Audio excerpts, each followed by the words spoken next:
Today's episode is brought to you by Fujifilm, and this is a company whose products I am well acquainted with. I myself have not one but two Fujifilm cameras, an X-T4 and a GFX 50S2, and I really love both of them.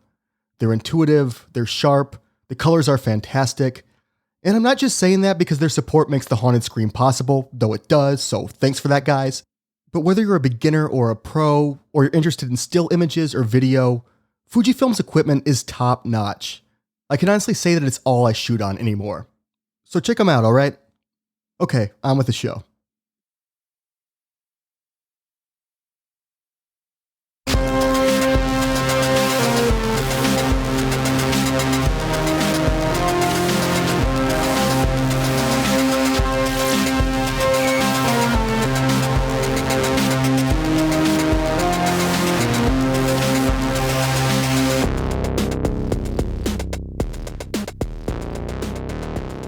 The German film industry spent the first half of the 1920s building a specific brand.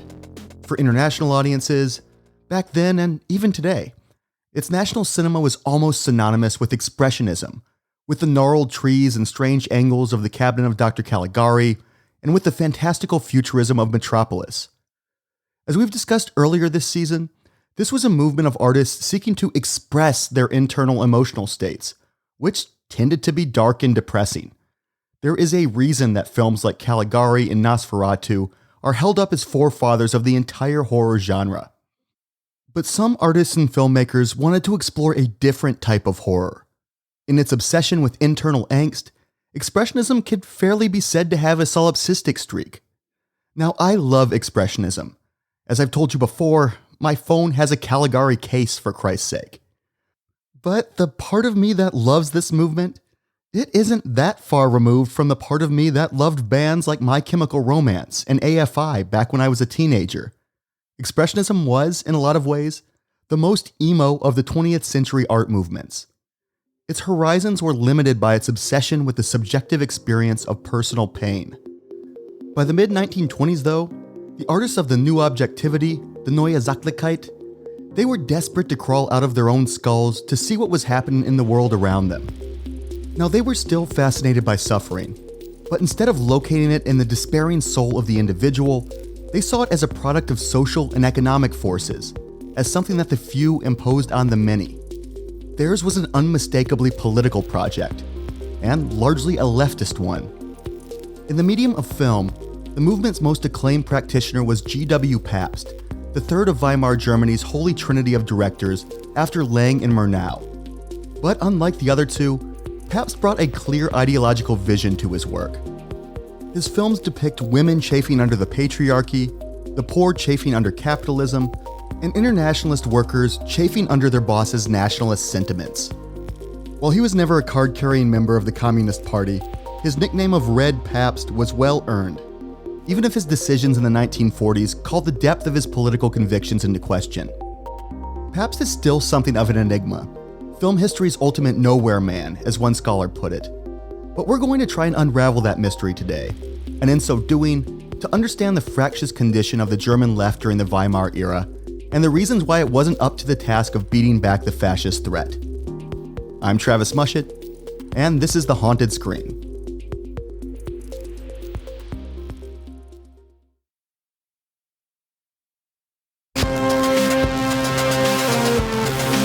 And I've had 2 books published. Impressive. Oh, don't be modest, Lieutenant. What are the titles? The first book was called Art of the Eyes, the Heart, and the Mind, a study of German cinema in the 20s. And the second one was called 24 Frame Da Vinci. It's a subtextual film criticism study of the work of German director G.W. Pabst. What should we drink to, sir? Well, down with Hitler. All the way down, sir.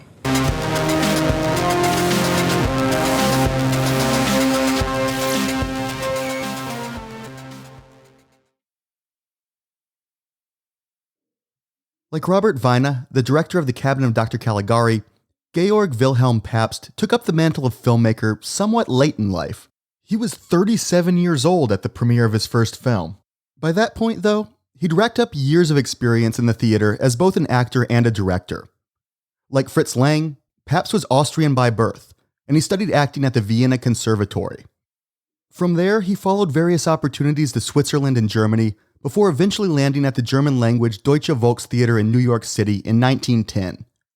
By that point, his ideological proclivities were starting to blossom. Pabst found his interest piqued by the theater's labor union, and he floated around the edges of Manhattan's socialist circles. He even hung out with Upton Sinclair, the left-wing writer and journalist most famous for The Jungle, a novel that centered on the exploitation of workers at meatpacking plants. You might have read it in high school. Pabst was on his way home to Europe in 1914 when his ship was stopped by a French cruiser. See, World War I had broken out, and when the French sailors found out that Pabst was Austrian, he was sent to a prisoner of war camp and held as an enemy alien until 1919, after the war was over. 5 years is a long sentence for the crime of being born east of the Rhine, but it seems like he made the best of it. Like Murnau, he threw himself into the camp's theater troupe, which seems to have been a common pastime for POWs of the era. When the war ended, Pabst directed some plays in Prague and Vienna, but he quickly transitioned to the emerging medium of film. After a stint as an assistant director, he was given the helm of The Treasure. The movie was not a success. Siegfried Krakauer dismissed it as dull and impersonal, and while Lotte Eisner gave Pabst credit for some marvelous images, she also criticized its monotony and lack of imagination. The guy hadn't found his voice yet. The Treasure was still a thoroughly expressionist product. Walter Rohrig, who made the sets for Caligari, he was part of the design team, and he clearly had a lot of fun giving the movie a spooky medieval aesthetic. But ultimately, those gothy emo vibes, they weren't the idiom that Pabst was meant to work in. He'd find his calling with his third film, The Joyless Street, which was released in May of 1925, less than a month before a museum in southwest Germany opened a show titled New Objectivity, German Painting Since Expressionism. This show was full of work by artists who were sick of the moody, heavily stylized approach that dominated the country's art and culture. The name stuck, The New Objectivity, and though the movement's tent was big enough to house some conservative artists, its most interesting work came from the leftists who used their art as a mode of social criticism. Leftists like who, you might ask? Like George Grosz. Why, thank you, William Friedkin, esteemed director of such cinematic classics as The Exorcist and The French Connection.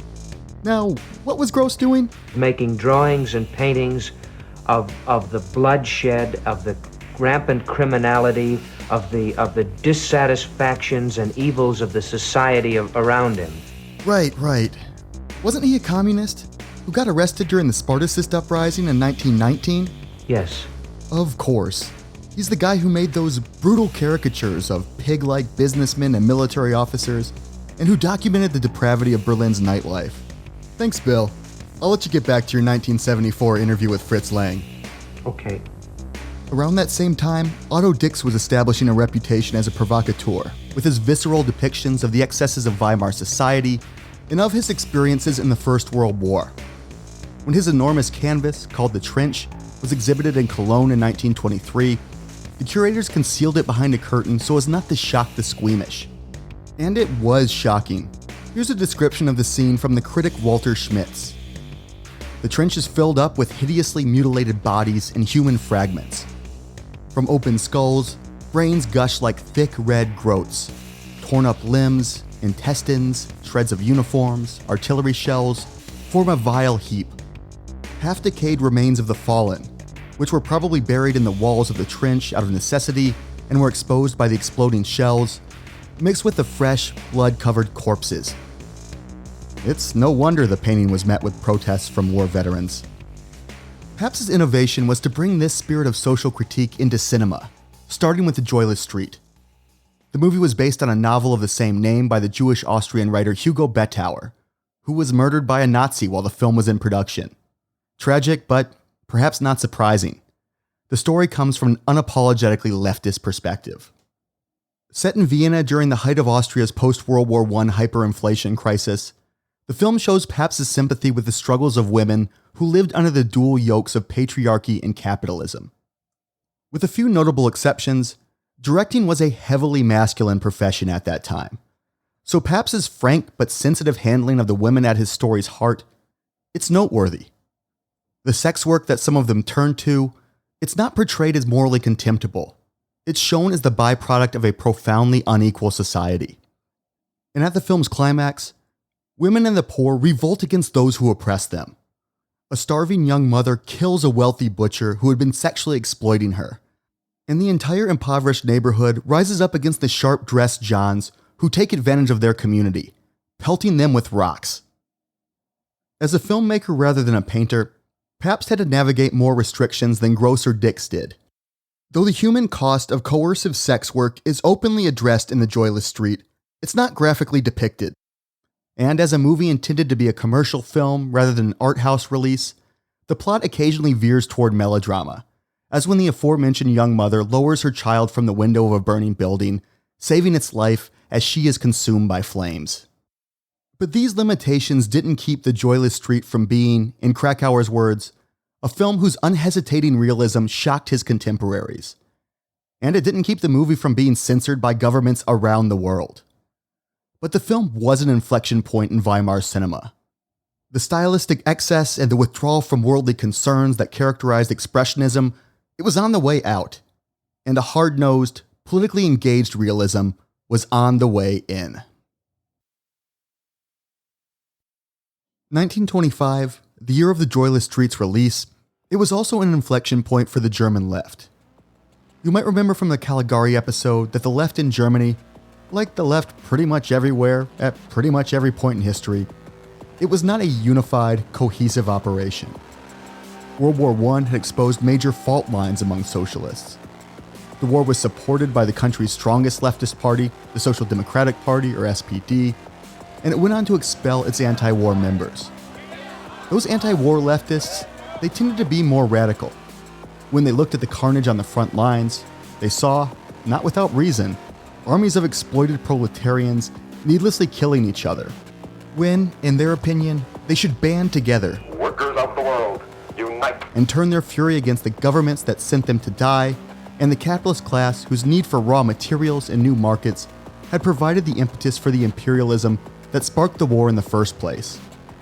The anti-war contingent organized itself as the Spartacist League, which would evolve into the Communist Party of Germany, or the KPD. Tensions between the camps escalated further when the German monarchy collapsed at the war's end. The hardline communists saw this as the moment to seize power through revolution and establish a communist state in the here and now. The less radical SPD, it was against moving so quickly, and it preferred to establish a liberal democracy, lest the country follow Russia into a period of bloody, revolutionary chaos. These moderate socialists saw it as their job to protect the nascent republic against any threat, even if that threat came from fellow leftists. So the leaders of the transitional government, they collaborated with the right-wing paramilitaries to put down the communist uprisings of 1918 and 1919. Thousands were killed, including Rosa Luxemburg and Karl Liebknecht, who had co-founded the Spartacist League and were key leaders in the communist movement. The KPD never really forgave the SPD for what they understood as a profound betrayal. So from the birth of the Weimar Republic, the two factions, the center left and the far left, they were at each other's throats, sometimes literally. In the short run, things worked out all right for the SPD. Along with two other parties, they formed what's remembered as the Weimar Coalition, working together to write a new post-war constitution. The ideologies of these parties stretched from the center-left to the center-right, but they all shared a commitment to parliamentary democracy. From the birth of the Republic until its final days, the SPD was the country's leading party in national elections, sending more delegates to the Reichstag than anyone else. The Communists, the KPD, they were less successful at the ballot box, which makes sense, seeing as how they lacked any real commitment to the idea of representative democracy. You just have to look at the Soviet Union to see how communism was playing out during the era. The interesting thing, though, is that in Germany at least, the Communist Party's authoritarian turn was not a foregone conclusion. Rosa Luxemburg herself, arguably the KPD's most venerated martyr, she was critical of Russia's reigning Bolshevik faction and supportive of the rights of dissenters. This is the woman who wrote, "Freedom only for the supporters of the government, only for the members of one party, however numerous they may be, is no freedom at all. Freedom is always and exclusively freedom for the one who thinks differently." And this openness, it carried over into the culture of the KPD's early years. There were vibrant debates about whether and how communists should relate to the Social Democrats, and about how closely the KPD should align itself with Moscow. The party came to its decisions democratically, and even used its newspapers to publish opinions that deviated from the party line. But starting in 1925, the same year that G.W. Pabst established his reputation with the Joyless Street, things in the party started to change. That August, Stalin himself orchestrated the ouster of KPD leadership that he found to be unacceptably resistant to Soviet control, and he installed a man who would define the path of German communism during the Weimar era. Ernst Thälmann. Thälmann, who was 39 years old when he ascended to the leadership of the KPD, he was born to parents who owned an import shop, making them members of the petite bourgeoisie class that would form the backbone of fascist support in Germany and elsewhere. Despite this, his experiences through young adulthood gave him an unparalleled resume of leftist proletarian cred. He was just 5 years old when his parents were imprisoned for fencing stolen goods, and the state put him and his sister in separate foster homes. Thälmann's mom and dad were released a year later, but when Ernst came of age, they wouldn't or couldn't finance a university education for him, so he wound up shuffling through menial jobs at the port of Hamburg. Despite his leftist, anti-war views, and the openness with which he already expressed them, Thälmann was drafted to fight in World War I. But as the German Revolution broke out during the war's last days, he and 4 friends deserted to join the communist cause. Thälmann, who was affectionately called Teddy by both his personal friends and by the party faithful, he had one particularly valuable quality for a politician: authenticity, or at least, the ability to seem authentic. He was stout and bald, and pretty much always wore a dockworker's hat and leather jacket.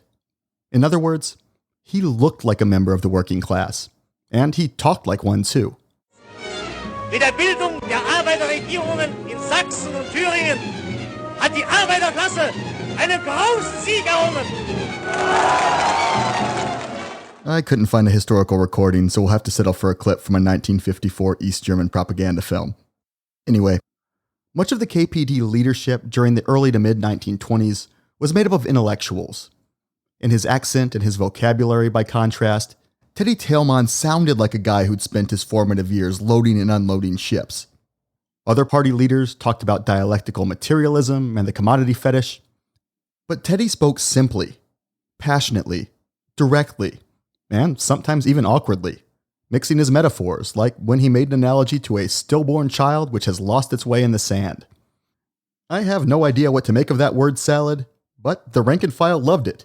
So much so that his more cosmopolitan comrades in the upper echelons of the party, they put him forward as what one writer called a proletarian figurehead. Of course, he didn't stay a figurehead. After all, he offered exactly what Stalin was looking for in his man in Berlin.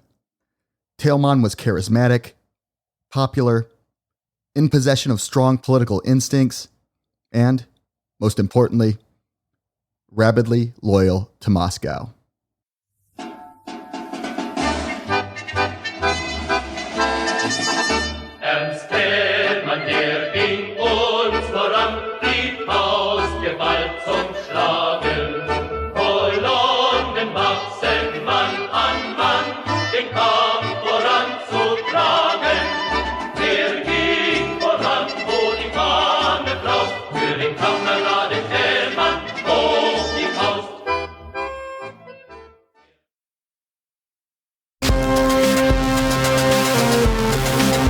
Might sound weird, but you have a real Louise Brooks vibe. What? Louise Brooks. She's a silent film star. She's in Pandora's Box. The German classic about a woman whose raw sexuality brings ruin to herself and everyone who loves her. Yeah, that one.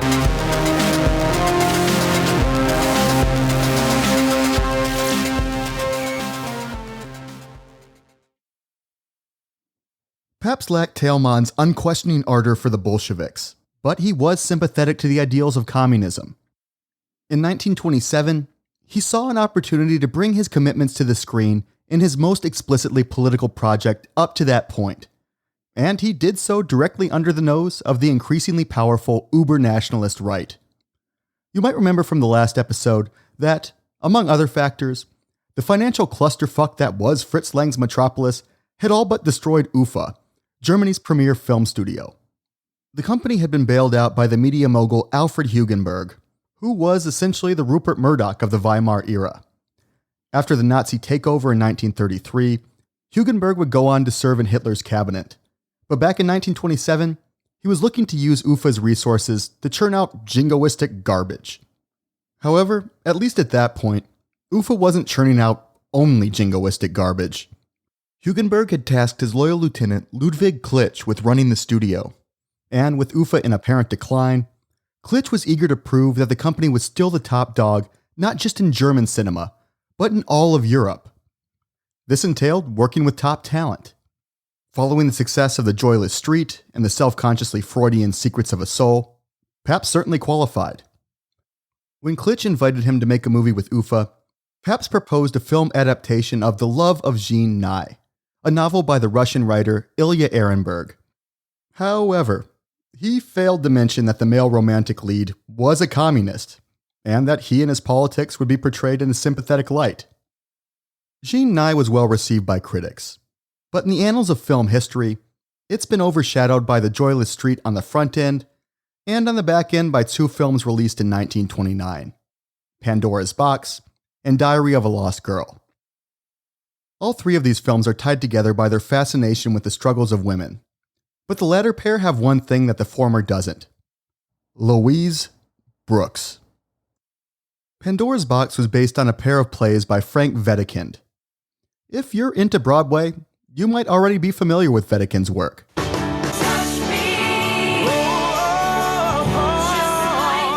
Nothing has ever touched Broadway like Spring Awakening. The new musical Clive Barnes calls a groundbreaking jolt of genius. His play Spring Awakening was adapted into a musical in 2006, and it won 8 Tony Awards, including Best Musical. But the plays we're concerned with, Earth Spirit and Pandora's Box, they center on Lulu, a character that the film critic Pamela Hutchinson described as, quote, a beautiful and amoral young dancer who inspires overwhelming sexual desire in both men and women and schemes to take advantage of that fact. Pabst had directed Earth Spirit for the stage back during his theater days, and even though Pandora's Box had already been made into a movie starring the silent film megastar Asta Nielsen, he was eager to take a crack at the material himself. But he did realize that the project hinged on finding just the right Lulu. Bridget Helm, who had starred as Maria in Metropolis, she was Pabst's first choice. They'd already worked together on 2 films, including Jean Nye, but she was unavailable. Thus began an extensive search. A reported 1,600 actresses were brought in to audition for the part. It was a very specific, even paradoxical role, requiring a balance of childlike innocence and unabashed sexuality. The film Courier described Pabst as searching for Lulu, the Earth Spirit, not a vamp and a vulgarly made-up demon, but rather a charming, lively woman. He searches, searches, searches. And lo and behold, he found her in an American actress in an American film. It was very hard for him to find a truly beautiful woman in Europe. Did you know that in Europe? They weren't beautiful all over. That is Louise, well into her 60s, talking with the documentary filmmaker Richard Laycock. The interview would be released under the title Lulu in Berlin, and it's available to stream on the Criterion Channel. Brooks's role in the Howard Hawks comedy A Girl in Every Port was, by her own admission, unimportant, but it was memorable, especially when she was introduced wearing a leotard with a bejeweled pubic region. Both on-screen and off, she embodied the flapper archetype more than any actress of the era. Her bob hairstyle has been aptly described as a black helmet, and, as a former Ziegfeld Follies girl, she possessed both a facility with jazz-age gyrations and a fashionably thin, almost androgynous dancer's body. Like Lulu, she drank, smoked, and had countless affairs with both men and women. Pabst contacted Paramount Pictures, where Brooks was under contract, but the studio refused to loan her out. Funny enough, she didn't even know about the negotiations.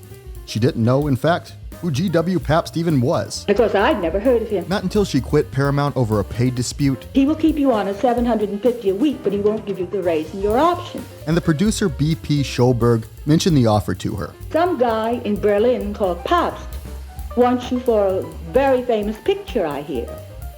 And he'll give you $1,000 a week. Now free from her contract, she immediately sent a cable to Berlin to accept the offer. And not a moment too soon.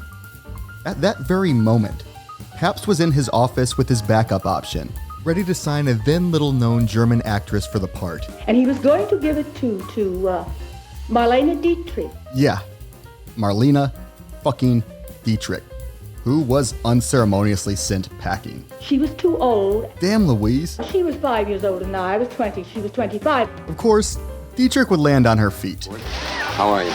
Better now. For a few minutes, I wasn't so sure. And we'll be spending time with her in a couple weeks when we talk about her career-making performance in Joseph von Sternberg's The Blue Angel. But Pabst made the right choice with Brooks.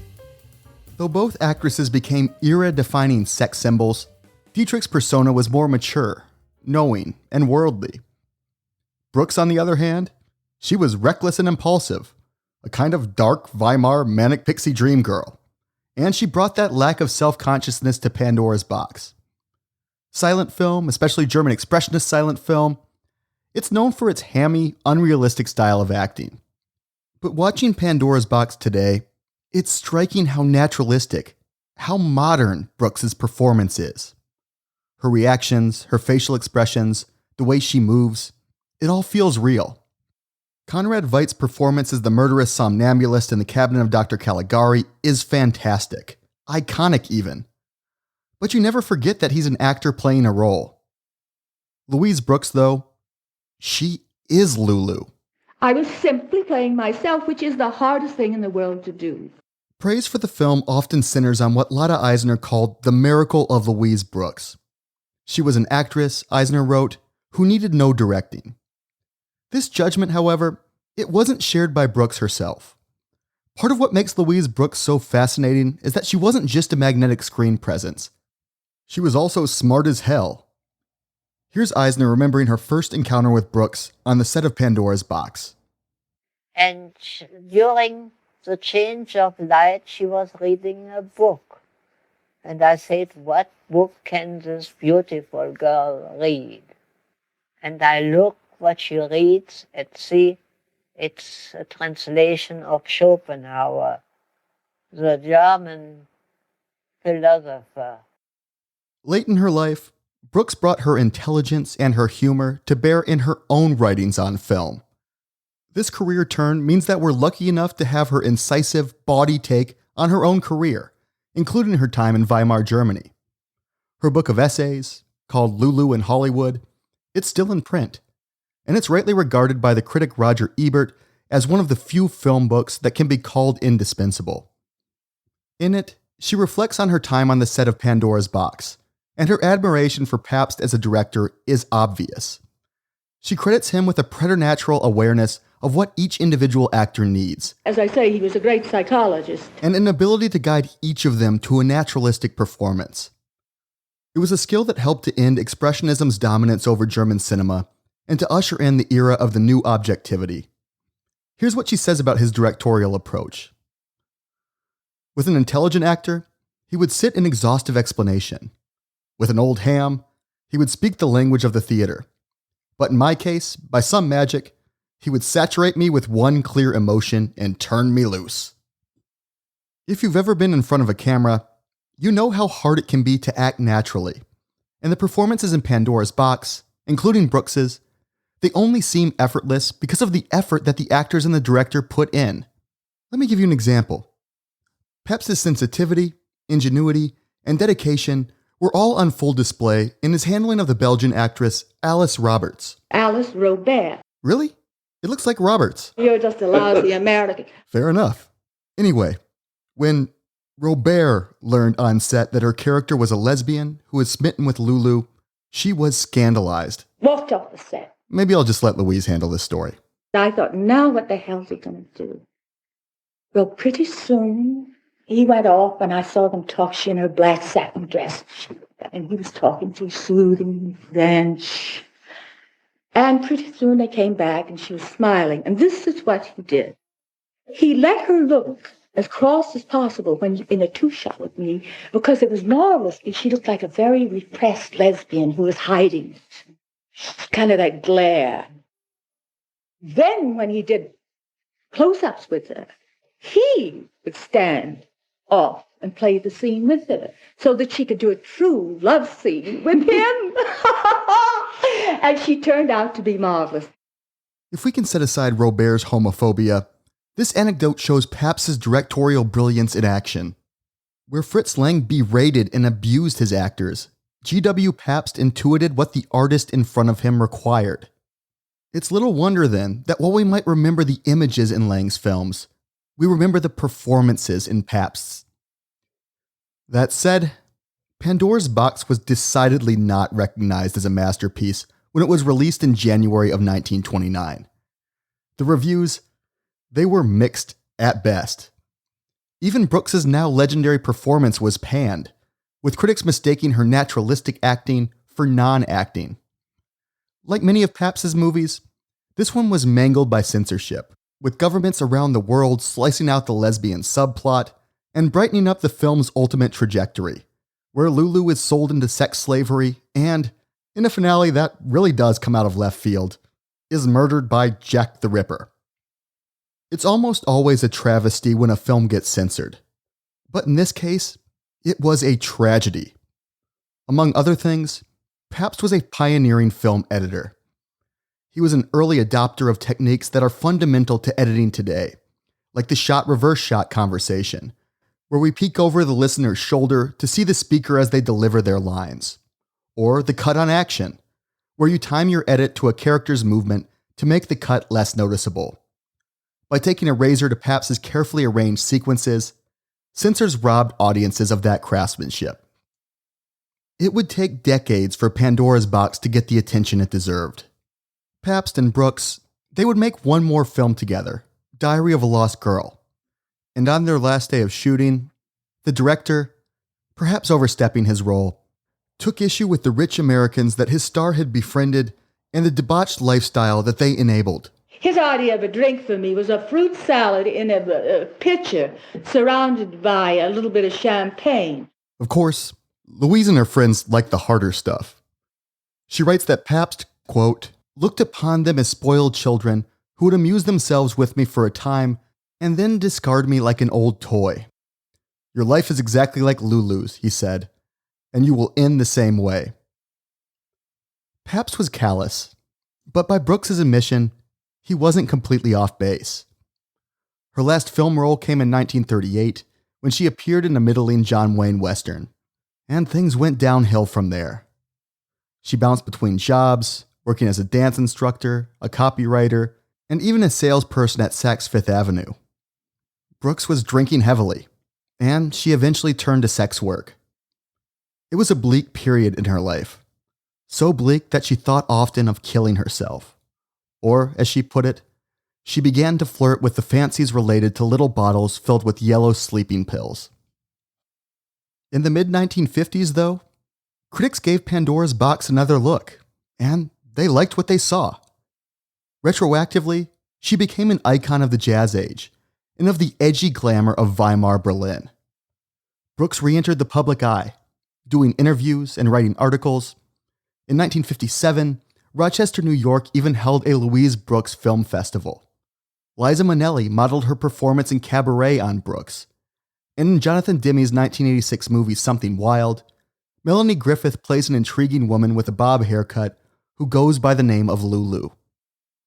Despite its now strong reputation, when looking at the film in the context of Pabst's oeuvre, some critics have argued that it lacks the political heft of Jean Nye, or of the so-called social trilogy that came later.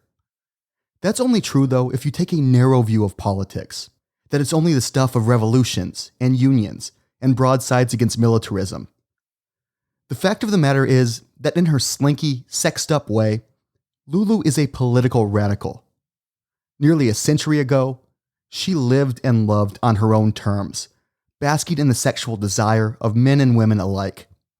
Even in her downfall, where she's bought and sold by men of means, the film dramatizes the brutal intersection of patriarchy and capitalism. And more than any director of the Weimar pantheon, Pabst understood that, as feminist activists would phrase it 40 years later, the personal is political.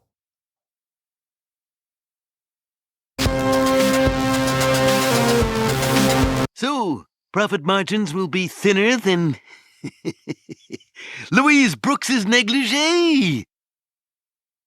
You know Louise Brooks, the silent star of Lulu.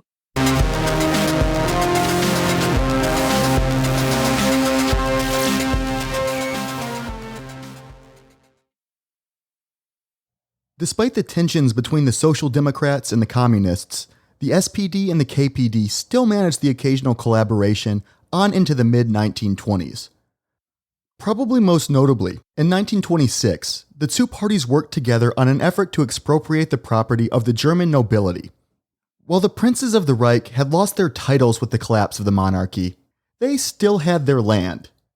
This obviously didn't sit well with the Communists, but it also rankled the SPD and even the conservative-leaning Center Party.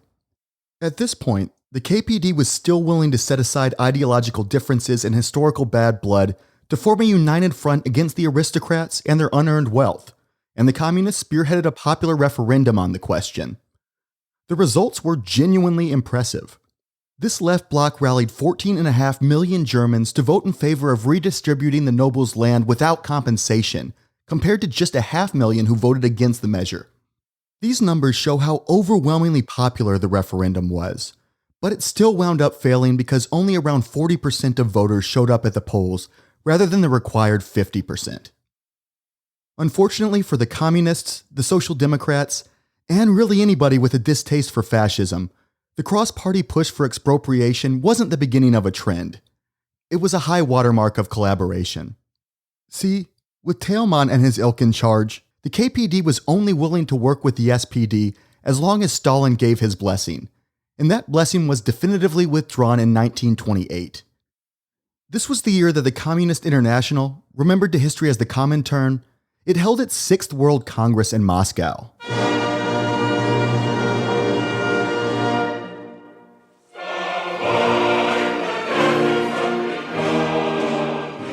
Ostensibly, this was an occasion for members of the global communist movement to debate theory and strategy, but by the late 1920s, these discussions weren't exactly freewheeling.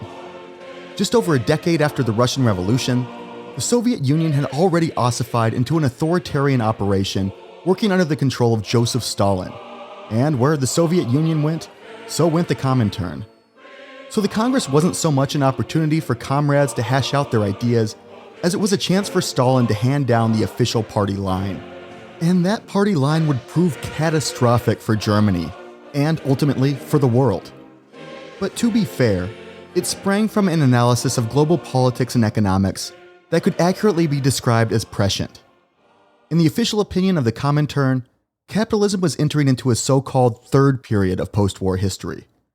The first period, which ran from the Russian Revolution in 1917 through the years immediately following World War I, it was defined by the emergence of a revolutionary working class and that class's defeat everywhere outside of the Soviet Union. In the German context, this meant the defeat of the Spartacists and the temporary victory of bourgeois liberal democracy. The second period was inaugurated around 1923, when capitalism righted itself and the left was put on the defensive.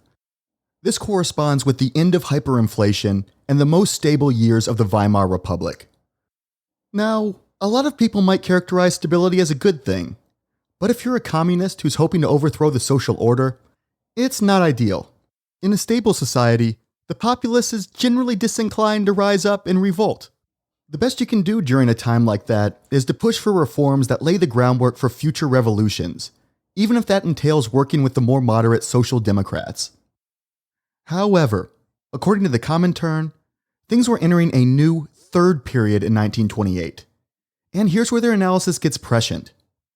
A year before the Wall Street crash of 1929 and the onset of the Great Depression, they predicted an era of global economic crisis. So far so good, Stalin. You have to imagine that the apparatchiks in the Kremlin were feeling pretty pleased with themselves as capitalism spiraled into chaos. But while their prediction was borne out, their strategy for responding to this looming crisis was ruinous. In preparation for this third period, national communist parties were instructed to cease any and all cooperation with social democratic parties. The hope here was that the widespread economic suffering would radicalize the working classes across the world. They anticipated a period ripe with revolutionary potential, as long as communists didn't blunt the power of the moment by working alongside social democrats to institute half measures. Social democrats who, when push comes to shove, would side with the right against communist revolution. The brutal suppression of the Spartacists was not far from their minds here. Instead, reformist parties like the SPD were rechristened social fascist, or, in Stalin's own words from a few years earlier, the moderate wing of fascism. Uncle Joe didn't have to tell Teddy Teilman twice. Even setting aside his fanatical loyalty to Stalin, Teilman had himself fought on the losing side of the post-war revolution, where communists were put down with SPD support. He'd also been a leader in the failed 1923 Hamburg uprising, an event that made him, as one historian phrased it, the Leonidas of German communism, Leonidas being the leader of the 300 Spartans at the Battle of Thermopylae, which, as part of the coalition government that suppressed the uprising, I guess made the SPD Persians. But at any rate, this strategic turn on the part of the Soviet Union, and therefore Teilman's KPD, it formalized and entrenched the enmity between German communists and social democrats that had been festering since the First World War. At a time where anti-fascist cooperation was more necessary than literally any point in human history, the left was only becoming more fractured. Now, it's important to be fair here. With the current rise of right-wing authoritarianism in the United States and elsewhere, you'll sometimes see this chapter of German history used by Democratic Party centrists as a cudgel against progressives and socialists. Cards on the table? Socialists like me. You'll see Bernie, or the Squad, or the Congressional Progressive Caucus cast as the short-sighted grandchildren of the KPD, deepening the fissures when we should all be in lockstep against the real threat of Trump and his movement. Now, this is an imperfect analogy for a lot of reasons, not the least of which being that most contemporary American socialists have views closer to those of the SPD than the KPD, while moderate Democrats are to the right of both of them, looking more like, say, the German Democratic Party or the DDP. Whatever your feelings about him, it's just a fact that Bernie believes in the ballot box, not Bolshevism. But setting that aside, this prevailing narrative also unfairly lays all of the blame for the left's division at the feet of the communists. The part of Weimar history that's far less referenced in the current American context is the role of the moderate SPD in splintering the left at the worst possible moment. There is plenty of blame to go around here. Just as communists called the SPD social fascists, prominent social democrats didn't hesitate to lump the KPD in with the Nazis. Chancellor Hermann Müller, Otto Braun, who was the Prime Minister of the state of Prussia, by far the largest state in Germany, the one that includes Berlin, the Interior Minister Karl Severin, they all spoke of the KPD and the Nazis in the same breath. And during their time in power, the Social Democrats proved perfectly willing to make concessions to the right wing, as when they reneged on their promise and funded new battleships instead of meals for school children, or when they proved unable to beat back attempts by conservatives to address the worsening depression with the callous, business-friendly approach of weakening worker protections and lowering taxes. However, no incident better illustrates the SPD's role in the fatal left-wing split than 1929's Blutmai, or Bloody May. Near the end of 1928, the SPD-controlled government of Prussia banned all public protests in Berlin in an attempt to rein in increasing political violence. It was a draconian move, one that fit snugly into the communist narrative that the Social Democrats were crypto-fascists. From their perspective, the SPD was limiting the rights of workers to self-organize. So when it came time for International Workers' Day, also known as May Day, the biggest mobilization on the left-wing calendar, when it rolled around on May 1st, 1929, the KPD planned to defy the ban and march anyway. The police, under the command of the Social Democrat Karl Zorgabel, they were ruthless, using clubs and pistols against crowds of workers wherever they congregated. And the cops made little attempt to distinguish between communist militants and everybody else. An 80-year-old man was shot through the door of his own home. It was violence that the SPD-controlled police had provoked, and they responded to it by placing working-class neighborhoods like Wedding and Neukölln under martial law. The protest ban had meant that fewer demonstrators showed up on May 1st than organizers had hoped for, but the police's heavy-handed tactics activated the citizenry. Barricades were erected, and several days of street battles ensued. Though with their superior arms and the backing of the state, the police made sure that it was a lopsided fight. They fired their carbines into buildings where they suspected that snipers were hiding, without any regard for the everyday Berliners who lived there. Over 30 people were killed, each and every one of them by the police. Of the 200 or so injuries, just one was on the police side. 1,200 were arrested. The already strained relations between the Social Democrats and the Communists would never recover, not even in the face of a shared existential threat.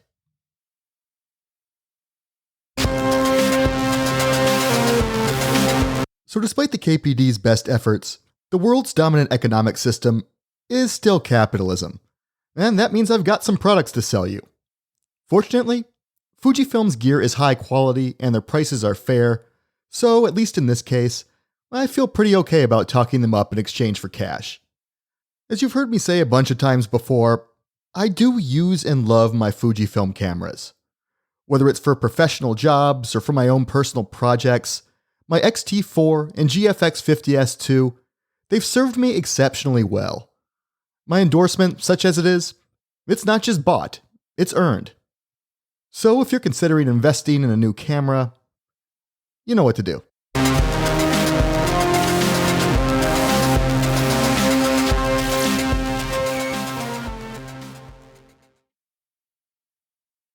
By the dawn of the 1930s, the Weimar Republic was entering its death throes. Pabst noticed, and critics noticed that he noticed. In 1933, the American writer Harry Allen Potamkin wrote, "The sharpening conflict in Germany, the polarization of the forces, would naturally touch a man like Pabst. It would intensify and direct his social suspicions and tend to dissipate from his concern the shallow complacencies of the ladies and gentlemen of euphony." Pabst made this distrust of euphony, of euphemism, he made it clear in 1930 and 31, when he reeled off the most explicitly political string of movies of his career: West Front 1918, The Threepenny Opera, and Kameradschaft, which translates to comradeship in English. These three films are often discussed in tandem. Even though they aren't connected in a narrative sense, at least one scholar has referred to them as the director's social trilogy, and for good reason. For their pacifism, internationalism, and skepticism toward capitalism, these are the movies that earned him the nickname Red Pabst. The first of the trilogy, West Front 1918, was a bracing depiction of 4 German soldiers serving in World War I. After the debauched elegance of his collaborations with Louise Brooks, West Front circles back to the new objectivity of the joyless street, but cuts out most of the melodrama. Even watching it today, the film is notable for its realistic depiction of the rhythms of war. This is not a narrative of heroism. It's not a tightly plotted narrative at all. Like war itself, the film is episodic. Soldiers joke and shoot the shit, only to be interrupted by an air raid siren, or a collapsing trench, or an errant artillery shell. And when the siren sounded or the shell exploded, it felt more real than audiences were used to, thanks to a new film industry innovation: synchronized sound. This was Pabst's first sound picture, and unlike many of his peers who'd also cut their teeth in the silent era, Pabst was eager to put this new technology to use. Fritz Lang was famously trepidatious about the shift to dialogue. Charlie Chaplin wouldn't take the plunge until a full decade later with The Great Dictator, itself an anti-Hitler satire. But already in the summer of 1929, a year before West Front, Pabst was writing in the Film Courier to express his enthusiasm for the development, saying that he greets sound film with waving banners. In the same article, he accurately predicted a revolutionized industry. In a few years, he wrote, "Silent film will seem incredibly primitive. We'll laugh about them like we laughed about the Kindtop 20 years ago." Kindtop being the German name for the very first films, which were more fairground amusements than works of narrative art. And throughout West Front, you can see, or rather you can hear, Pabst's enthusiasm for exploring what sound and image can do when fused together. There are explosions, of course. But there are more subtle touches as well. The film's final crescendo shows the remnants of a devastated German battalion in a church that's been requisitioned as a makeshift hospital. The howls of those mad with shell shock, or newly blind, or suddenly without legs, they bounce off the church's stone walls, turning the cacophony into a haunting chorus of pain.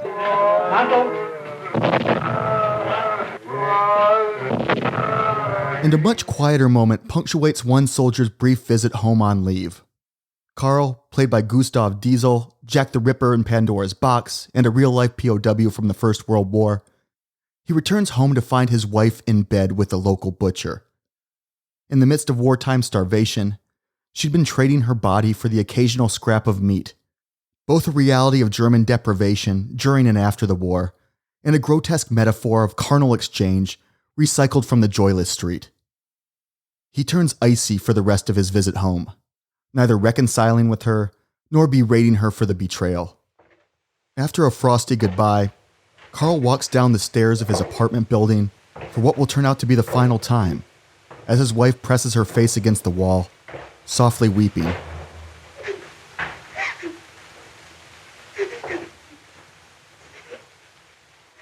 As always with Pabst, he shows real empathy with female suffering. The film doesn't vilify the wife.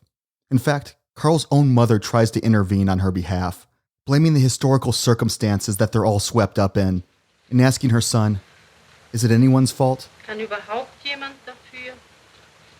Her question goes unanswered until the film's final moments, when Karl, now dying in the church hospital, he hallucinates that he's comforting his wife, telling her, it's not you, Nicht du. it's everything, Das alles. it's everyone, Alle we're all sind wir guilty. schuld. These are the moments that led an editor at Close Up magazine to predict that, quote, when the history of cinema comes to be written, it is probable that West Front 1918 will occupy the same position with regard to the sound film that Sergei Eisenstein's landmark Soviet movie Battleship Potemkin occupies in relationship to the silent picture. Every moment of this film is experimental, a creative experiment with a new medium. Sound is connected with visual motion. History must owe something always to this film, and to its use of visual image with auditory sensation. To craft those visual images, Pabst and his cinematographer Fritz Arno Wagner had to work around some new constraints. Back then, microphones were so crude that you couldn't point them at the actors. They just picked up all the noise on set. Unfortunately, the era's cameras were loud. In order to keep the mics from getting overwhelmed by their mechanical whir, camera operators had to film from stationary, soundproof glass boxes. These things were not pleasant for the camera operator. They earned the sarcastic nickname of ice boxes because they were so brutally hot. But, more importantly, they couldn't move. This is why in Hollywood's first sound films in the late 1920s and early 1930s, you almost never see the camera in motion. It just kind of sits there, completely still. This didn't satisfy Pabst, though. He wanted the camera to skim across the tops of the trenches and move alongside the soldiers as they crawled out into no man's land. To achieve this, Pabst and Wagner made some of the earliest use of polysynchronous sound, better known as dubbing. In essence, they shot certain sequences as though they were making a silent film, and then they added the sound effects later, allowing them to get the camera outside of the icebox without worrying that its noisiness would distract the audience. The technical limitations of sound cameras also forced Pabst to adjust his editing style. Remember how I mentioned the fluid, modern style of the editing in Pandora's Box? That wasn't really an option for much of West Front, at least for the parts when the characters were speaking. Dubbing works just fine when the sounds are the explosions and gunfire of a battle scene, but when dialogue is dubbed, it looks dubbed. So instead of the quick cuts of his silent films, Pabst opts for these long, lingering shots of men in the trenches, almost letting the audience feel like we're sitting there with the soldiers as they chat with each other and wait for the next bombardment. This allows the camera to stay still in its icebox, where its noise won't get caught by the microphones. It's a visual style that suggests an unfeigned authenticity, or a new objectivity, I guess. And it anticipates the aesthetic of the Italian neorealist films of Vittorio De Sica and Roberto Rossellini, who would pick up where the new objectivity left off, telling gritty, socially engaged stories of life in post-World War II Italy in the 1940s and 50s. West Front 1918 was released less than 12 years after the end of the First World War. The wounds of that war were still raw. Too raw for some viewers, who weren't ready to see the war that they'd suffered through portrayed for what it was: a senseless slaughter. And though the film stays tight on the experiences of the soldiers rather than zooming out to an explicitly ideological message, people at the time accurately perceived Pabst as pacifism. The Nazis sure noticed. They banned the film within months of coming to power in 1933. But for some war veterans, West Front provided catharsis. If you subscribe to the Criterion Channel streaming service, and if you've made it this far into a podcast about century-old German movies, you really fucking should. There you can find a French television program from 1969 that aired after a broadcast of West Front. In it, both French and German war veterans discussed the film in light of their own experiences. Even 50 years after the fighting stopped, and almost 40 after Pabst's film was released, the movie still had the power to move them. One man, a German, called West Front too realistic, before adding in the next breath that it conveys only a fraction of what it was like. Then he says something that we're not used to hearing from veterans. His voice grows angry as he expresses the hope that the generations that followed him will never again do something so utterly pointless. Tellement inutile, parce que nous savons maintenant. And he says of the war that we have no reason to be proud of that. Another man, a Frenchman, also gets visibly angry, saying, quote, "My conclusion upon seeing films like this that move me and pain me deeply is that we should listen to the dead and learn the lessons they teach and say never again at any price." Plus jamais ça, à aucun prix. Voilà ce que je dirais. That's all I have to say. I was nothing in the war, just a cog in the wheel. His rage is still palpable, but watching the panel, it's clear that none of these guys are angry at each other, even if, as young men, it was their job to kill one another. Their anger is either at the people in power who forced them to fight or duped them into it when they were just teenagers, or else it's at the idea of war itself. What you see here is an abject rejection of nationalism, and an embrace of the notion that a German soldier and a French soldier have more in common with each other than either does with a general on their own side. This internationalism is a theme that Pabst would explore most fully in his 1931 film Kameradschaft. But of course, neither that film, nor West Front, nor the experiences of the men on that stage would be enough to overcome the toxic nationalism that would again soon rip Europe apart.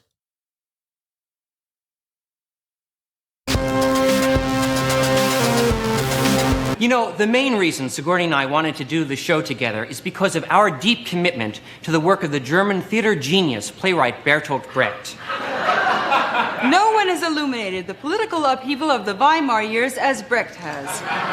And when Lorne Michaels, the producer, first approached us about doing the show, we were performing the Brecht opera Mahagoni off-Broadway. We had a very nice conversation, and he agreed with us that there is not enough German expressionist opera on television today. In fact, he said that NBC receives a lot of letters requesting more Brecht on television.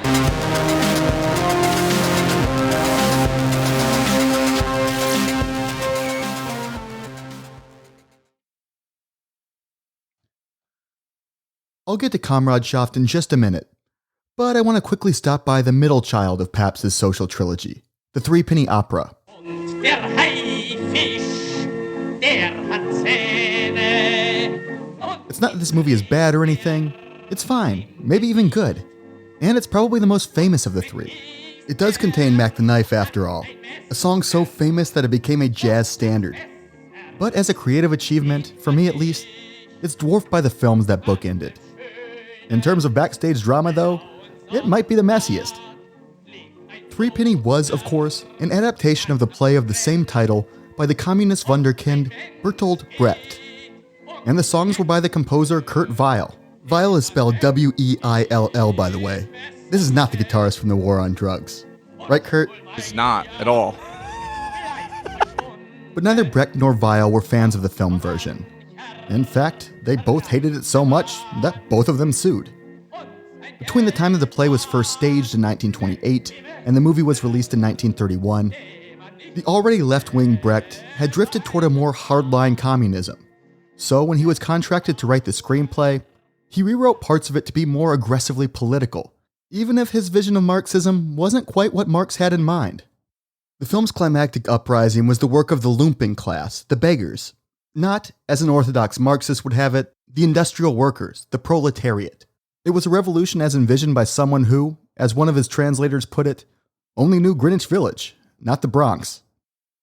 Of course, Red Pabst was broadly sympathetic to Brecht's politics, but he was also interested in telling a story that would draw audiences in, whereas Brecht's stage work employed something literally called the alienation effect, or the Verfremdungseffekt, a style that actively broke the fourth wall to force his audience to remember that they were watching a play, not real life. Now, especially when compared to Westfront or Kameradschaft, Threepenny is undeniably theatrical. It evokes its Victorian London setting with a dark fairy tale art direction that's closer to the expressionism of Caligari than to the ethos of the New Objectivity. But Pabst's theatricality is a romantic one, not an alienating one, and he likewise focused his adaptation on the relationship between the brutal but foppish gangster Mac the Knife and Polly Peachum, the daughter of the city's beggar king, a man who rules over London's panhandlers with an iron fist. Despite Brecht's claims to the contrary, social critique is certainly present in Pabst's version. The film even invents an inspired epilogue, where Polly unites her husband, her father, and a corrupt ex-police chief to found their own bank, pointing out that as bankers, they can rob people without the law breathing down their necks. Man kann eine Bank ausrauben, oder man kann den Weg. Mit Hilfe einer Bank die anderen ausrauben. Still, Brecht sued the studio for deviating from his screenplay. He lost. Weill, though, whose songs were chopped up and were granted only half as much time on screen as they had on stage, he won. This controversy didn't bother the film going public, though. The Threepenny Opera was a hit. But, in a taste of what was to come, Wilhelm Frick, the interior minister of the German state of Thuringia and one of the first Nazis to win a seat with real political power, he banned the film from playing in theaters under his jurisdiction for undermining and endangering public morals. Even if Brecht wasn't able to recognize it, Frick at least was attuned to the movie's political orientation. Speaking of the film's politics, Pabst, Brecht, and Weill, they weren't the only leftists involved in this project. There's also Carola Nair, whose performance as Polly is one of Threepenny's highlights. Nair was reprising her role from the play. Brecht had written Polly with her in mind, and she manages to thread the needle of sweetness and street savviness, exactly the kind of wife who would be underestimated when Mac leaves her in charge of his gang. And off-screen, Nair was just as assertive, living a life that exemplified modern Weimar womanhood. She drove a car. She took boxing lessons with a Turkish prizefighter. She even climbed Berlin's radio tower. And though, like Pabst, she never joined the Communist Party, that's essentially where her sympathies lied. Her husband, Anatole Becker, he was an ardent and well-known member of the KPD. And after the Nazis took power in 1933, this meant his life was in danger. The pair fled to Moscow, out of the fascist frying pan and into the Stalinist fire. But they started to settle in. He worked as an engineer, and she ingratiated herself into the German expat theater scene. They had a son. Then, for reasons I haven't been able to figure out, a fellow actor baselessly accused the couple of being members of a Trotskyist cell that was plotting to murder Joseph Stalin. Becker was shot. Nair was tortured.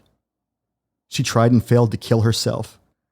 And in 1937, she was sentenced to 10 years of hard labor. Brecht apparently worried about her, sending letters to his well-connected contacts in the Soviet Union and asking them to lobby on her behalf. He even wrote a poem for her, saying, "The letters I wrote to you remain unanswered. The friends I asked to assist you are silent. I can do nothing for you." It's a poem that went unpublished, though, because Brecht refused to issue any public criticism of Stalin or of Soviet communism. In an open letter written from Paris, the refugee German writer Walter Held blasted Brecht for his silence, accusing him of being bought off by Stalin, who was allegedly financing Brecht's magazine, Das Wort. The playwright never replied. Now, Brecht was a genius.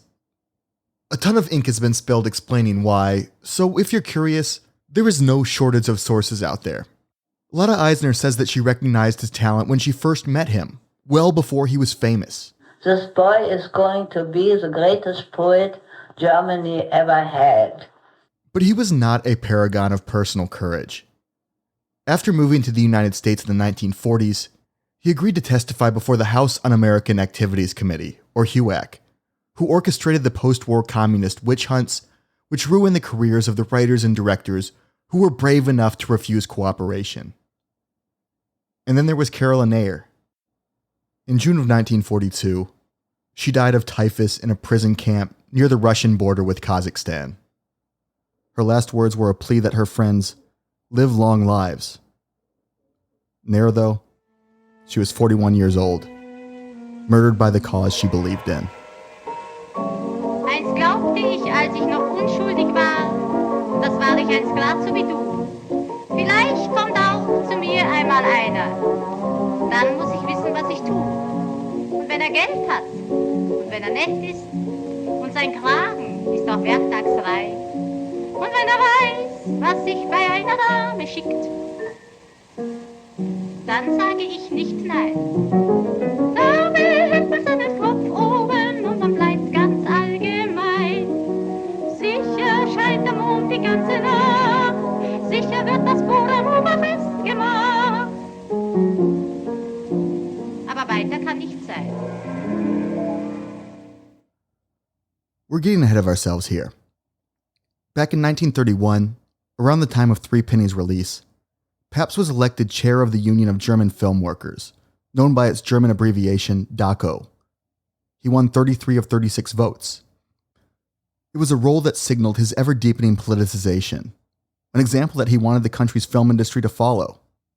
In the Film Courier, he wrote, "The central danger of film production in our times, the suppression of intellectual work by censorship, by businessmen on one hand and the state on the other, must be combated and in the end run banished.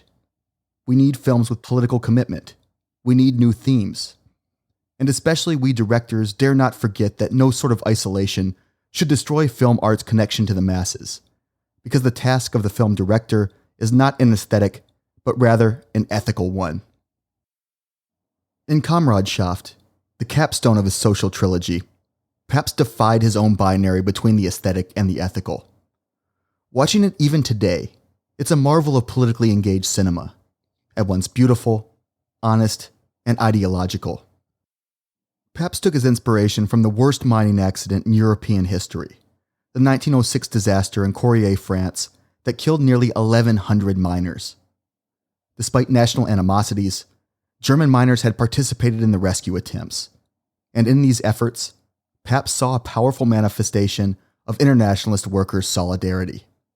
In his own version of the story, the director shifted the setting to maximize the political potency. We're no longer in 1906. We're in 1919, the year of the signing of the Treaty of Versailles, just after France and Germany finally stopped slaughtering each other by the millions, and just after the former had saddled the latter with humiliating terms of defeat.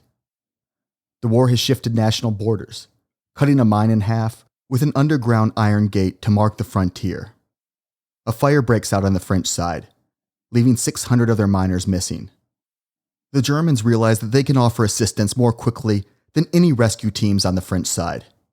They suit up, book it across the border, and put their lives at risk for their fellow miners. Some are saved, some are not, but the two communities are fused, and their common humanity recognized. If that summary makes Kameradschaft sound like a cliched piece of propaganda, then I failed, not Pabst. The film's power is in its details, in its characters, their humanity and their specificity. Returning to a new objectivity approach after Threepenny's expressionist interlude, everything here feels so fucking real. Part of this has to do with the incredible sets designed by Erno Metzner and Karl Vollbrecht, which even in 2022 are capable of making you forget that you're not actually God knows how many feet below the earth. Part of it's the cast. French actors and German actors, each speaking their own languages. And part of it's our old friend Fritz Arno Wagner's camera, moving through the minds and capturing moments of real humanity. A pair of German miners, who had initially sat out the effort to help their old enemies, they raised their pickaxes to smash through the gate that separates the two countries, even deep underground.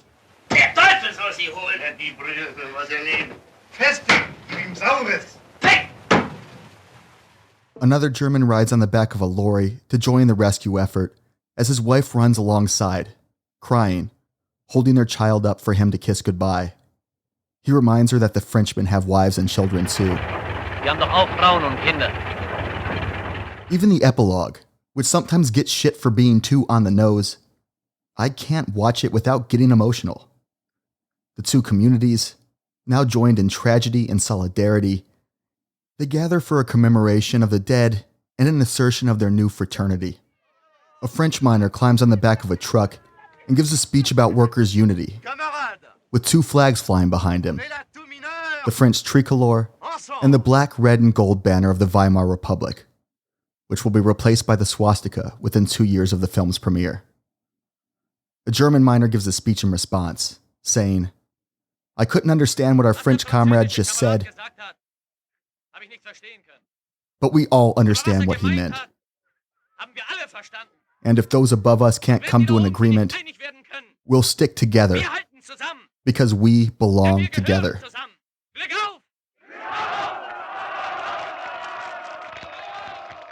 But, listener, you and I know, watching from our vantage point, that they'll be killing each other again in a decade's time. A possibility that Pabst acknowledges with his final shot. Bureaucrats underground, certifying the reconstruction of that underground gate. 1931 was a great year for Pabst.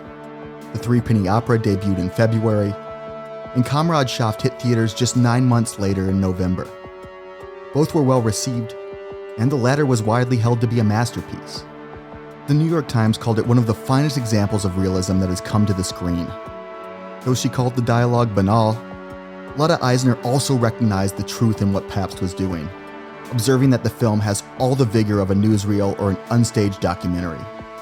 Even the right-wing outlets owned by Alfred Hugenberg, the fascist who took control of UFA after Metropolis nearly destroyed the studio, even as they bashed the movie for what they saw as its lack of patriotism, they still acknowledged the immensity of its artistic achievement. The French government appreciated the call for cross-cultural solidarity so much that they awarded Pabst the Legion of Honor, which surely made the Nazis hate him all the more. Nearly 3 decades after its release, an international panel of critics at the 1958 World Exposition put Kameradschaft on its list of the 30 most important films of all time. It was an unabashed triumph, and it would be the last of Pabst's career. History was about to intervene, and like everyone in Germany, Pabst would soon be faced with some very profound choices. And the decisions he'd make would damage his reputation so thoroughly that it still hasn't recovered.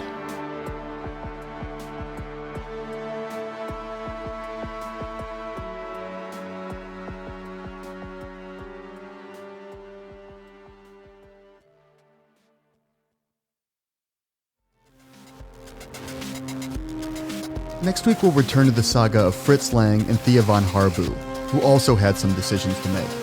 If you're following along, you'll want to watch 1931's M. The title's just the letter M, as in murder, and also The Testament of Dr. Mabuse from 1933. I will also touch on Woman in the Moon and Spies, but they're less interesting as films and less germane to our discussion. But if you want to be a completist, go for it. You can stream all of these films for free on YouTube, and the links are available on the show's website, hauntedscreenpod.com. Watch if you want, and don't if you don't. Either way, I hope to see you there. The theme song for The Haunted Screen, as well as other music, comes courtesy of the Great Pacific Garbage Vortex. Additional music from Coma Media, Less FM, Track Tribe, and 2 separate YouTube accounts, one called Linen502, the other called Vladimir G. Linen, who posted that Ernst Thälmann song and the Internationale. These guys didn't list information about the performers, but I'm guessing they're communists, so these songs, let's just say they belong to the people. They belong to all of us. but some folks still believe in private property, so I've got a few more sources to credit. In accordance with the principles of fair use, we use clips from Inglourious Bastards, William Friedkin's interview with Fritz Lang, The Associated Press, Star Trek, Spartacus, Twin Peaks, the film Ernst Thälmann, Son of His Class, Daniel Isn't Real, Spring Awakening, Lulu in Berlin, The Spoilers, Lotta Eisner in Germany, The Simpsons, West Front 1918, Le Dossier de l'Écran, Saturday Night Live, The Threepenny Opera, Memories of Berlin, NME, and Kameradschaft. Thanks so much to our sponsor, Fujifilm, and of course to you for giving me your time. Until next episode.